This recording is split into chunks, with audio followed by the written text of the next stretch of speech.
महिला दिन साजरा करत आहोत मोडणीम या गावामध्ये। त्यांचं आयोजन मेटा फाउंडेशन यांच्यामार्फत केलेलं आहे। तर या ठिकाणी महिलांसाठी काही कार्यक्रम घेतलेले आहेत, त्यांना ट्रॉफ्या वाटप केलेल्या आहेत आणि त्याचे प्रमाणपत्रसुद्धा या ठिकाणी वाटप केलेले आहेत। तर त्या संदर्भात आपण योगिता शिंदे यांच्याशी आपण चर्चा करणार आहोत। तर तुमचं ह्या ठिकाणी मेटा फाउंडेशन आणि मोडणीम इथे कशा पद्धतीचं काय म्हणजे कार्यक्रम काय काय झाले त्या संदर्भात आपण थोडीशी चर्चा करूया। ओके, महिला दिनानिमित्त आज आम्ही वेगवेगळ्या स्पर्धेचं आयोजन केलेलं आहे। त्या स्पर्धा या ठिकाणी आम्ही घेतलेला आहे। त्याचबरोबर या कार्यक्रमासाठी आम्हाला अध्यक्ष म्हणून लाभलेला मेटा फाउंडेशनच्या सुषमा शिरोळे मॅडम याही या ठिकाणी आज उपस्थित आहेत आणि त्यांनीही अत्यंत योग्य आणि चांगल्या प्रकारे असं आम्हा सर्व महिलांना चांगल्या रीतीने मार्गदर्शन केलेलं आहे। त्याचबरोबर प्रमुख पाहुणे म्हणून लाभलेल्या आमच्या श्वेता शिंदे मॅडम असतील, यांनीही महिलांनी कशा पद्धतीने व्यवसायाकडे वळलं पाहिजे आणि स्वतःपुरताच विचार न करता अगदी जर तुम्ही व्यवसाय उभा केला तर त्याच्या माध्यमातून तुम्ही स्वतःबरोबर समाजाची सुद्धा तुम्ही चांगल्या प्रकारे प्रगती करू शकता आणि समाजाचं तुम्ही काहीतरी देणं लागता, त्याच्यासाठी तुम्ही एक पाऊल पुढे आलं पाहिजे आणि व्यवसायाकडे वळालं पाहिजे याचीही त्यांनी योग्य चांगल्या प्रकारे माहिती दिली। त्याचबरोबर प्रमुख उपस्थिती म्हणून लाभलेल्या आमच्या शिवशरण मॅडम असतील, यांनी प्रत्येक स्त्रियाने हे स्वाभिमानाने जगलं पाहिजे आणि स्वाभिमानानं आपला हक्क त्यांनी मागितला पाहिजे आणि तो हक्क त्यांनी बजावला पाहिजे याचीही माहिती दिली।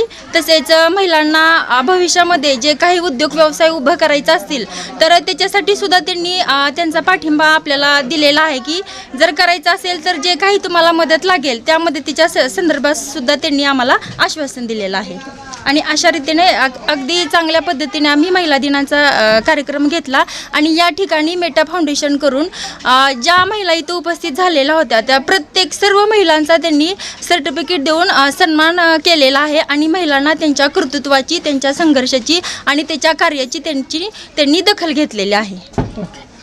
या ठिकाणी आपण बघितलेलं आहे की मेटा फाउंडेशन आणि मोडणीम या गावामधून महिलांसाठी त्यांचे कार्यक्रम घेतलेले आहेत, त्यांना मान सन्मान केलेला आहे। आपण मेटा फाउंडेशनच्या अध्यक्षा ज्या आहेत तर त्यांच्याशी आपण चर्चा करूया की त्यांचं काय उद्देश होता की त्यांनी बेंगळूरमधून सोलापूर या ठिकाणी पाली भाषेचं प्रशिक्षण घेतलेलं आहे आणि महिला सबलीकरणासाठी त्यांचा मोठा विषय आहे। तर जवळपास त्यांनी 10 वर्ष झालं त्यांनी काम करत आहेत। तर त्या सोलापूर जिल्ह्यातून आणि बेंगळूरमधून त्यांचं वास्तव्य आहे। तर त्यांनी आपल्या या छोट्याशा गावामध्ये मोडणीम गावामध्ये आलेले आहेत, आपण त्यांच्याशी चर्चा करूया।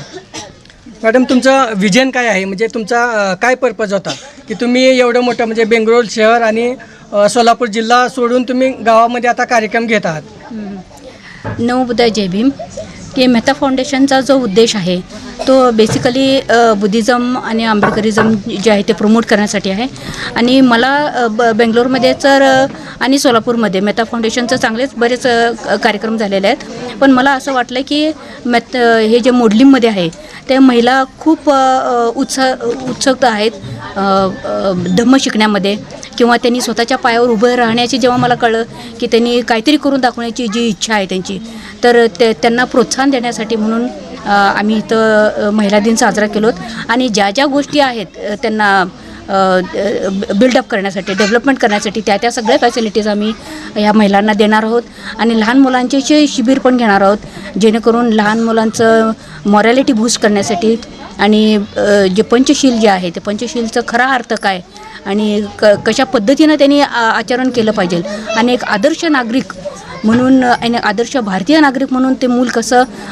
डेव्हलप होईल त्याचं पूर्णपणे मेटा फाउंडेशन ही काळजी घेणार आहे। त्यामुळं ह्या सगळ्या मोडणीमला मेटा फाउंडेशनमार्फत सगळ्यांना शुभेच्छा मी देते ह्या महिला दिनानिमित्त। चालेल। या ठिकाणी भारतीय बौद्ध महासभेच्या केंद्रीय शिक्षिका आहेत, त्यांनीसुद्धा कशा पद्धतीनं मार्गदर्शन केलं आपण थोडक्यात त्यांचं म्हणणं घेऊया।